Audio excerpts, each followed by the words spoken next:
Hello everyone, কেমন আছো সবাই? তো আজকে আবারও একটি নতুন রেসিপি নিয়ে চলে এসেছি, একদম অন্য স্বাদের একটি রেসিপি। চলো তাহলে শুরু করা যাক। তো প্রথমেই একটি মিক্সিং জারে 1 চামচ সর্ষে, 4 থেকে 5 কোয়া রসুন, 3 থেকে 4টে কাঁচা লঙ্কা অল্প সামান্য জল দিয়ে আমরা বেটে নেব। তারপর 4টে পটল নিয়েছি, এখানে পটলগুলোকে খোসা ছাড়াবো না, খোসা সহ এভাবে রাফলি আমরা কেটে নেব। এগুলোকে আমরা বাটবো, তাই ভালো করে কাটার প্রয়োজন নেই। তো সেই সর্ষে বাটার মধ্যে আবারও পটলগুলোকে দিয়ে বেটে নেব। পটলগুলো বাটা হয়ে গেলে তার মধ্যে আবার 3 থেকে 4টে চিংড়ি মাছ দিয়ে আবারও পটলের সঙ্গে ভালো করে ব্লেন্ড করে মিক্স করে নেব। তারপর একটি প্যানে অল্প সামান্য তেল দিয়ে তাতে 1 থেকে 2 চামচ চিনে বাদাম ভালো করে একটু লাল লাল করে ভেজে আমরা সাইডে তুলে রাখবো।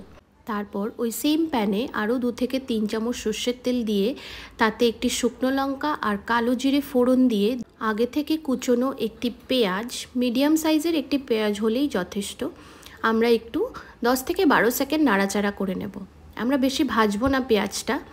তারপর সেই পেঁয়াজের মধ্যে আমরা সেই পটল চিংড়ি মাছের যে বাটা মিক্সচারটা রেডি করেছিলাম সেটা দিয়ে দেব। তারপর খুব ভালো করে মিক্স করে তাতে স্বাদ মতো নুন হলুদ দিয়ে ভালো করে মিক্স করে আমরা তেল বেরিয়ে আসা অবধি রান্না করে নেব। তারপর সামান্য চিনি আর ওই বাদাম ভাজা দিয়ে আমরা পরিবেশন করব গরম ভাতের সঙ্গে। এই অনবদ্য পটল বাটা আপনি কাউকে বলে না দিলে কেউ বিশ্বাসই করবে না যে এটা পটলের বাটা। একবার ট্রাই করে অবশ্যই দেখবেন। আমার ভিডিও ভালো লাগলে অবশ্যই পাশে থাকবেন। Thank you.